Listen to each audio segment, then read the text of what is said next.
Hi boys and girls, Miss Sanchez with you, and in this video we're learning about making connections when we read a story.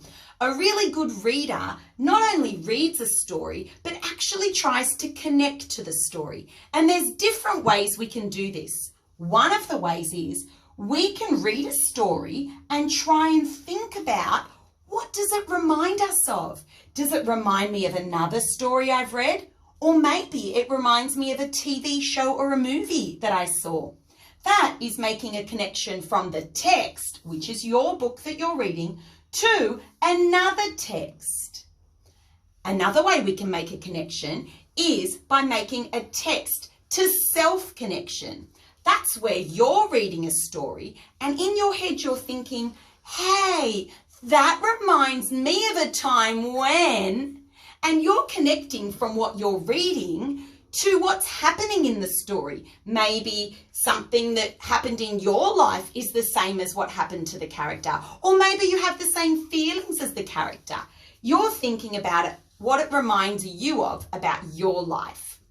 Then there's another connection, and that's where you connect from the text, so from your story, to something in the world. So like a bigger thing in the world that it reminds you of. That one's a bit tricky for us, so we're going to focus on making connections from the text to a text and from text to ourselves. Let's think of some examples. Are you ready? This is one of my favourite stories. It's called You're Mean, Lily Jean.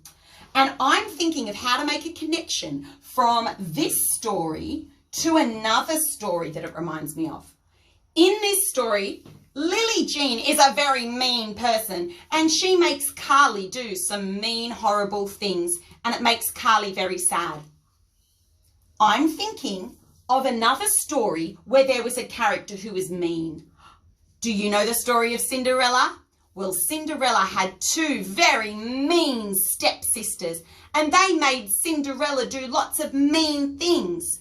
I'm making a connection from the character of Lily Jean to the stepsisters in Cinderella, from one book to another book.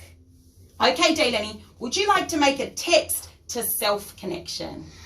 Okay, so hello everyone. This is the book Beauty and the Beast.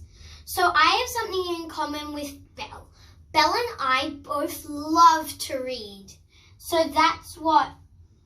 Oh, wait, what? Yeah, the connection. So in this story, Belle loves to read. Yeah. And what about you? And I love to read too. So it reminds, the character of Belle reminds Delaney that she also loves to read. Great connection. Well, my turn now. I'm going to make a connection with Goldilocks. We know the story of Goldilocks, so that's my text. And I'm thinking about what it reminds me of. I've got one. In this story, Goldilocks went into the bear's house and she had a taste of their porridge, but she ate all of Baby Bear's food.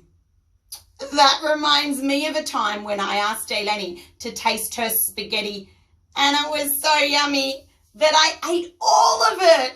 Yeah, I remember that. Sorry. That's how we make connections when we're reading. So now it's your turn to read a story and see if you can make a text-to-text connection or a text-to-self connection. Have fun!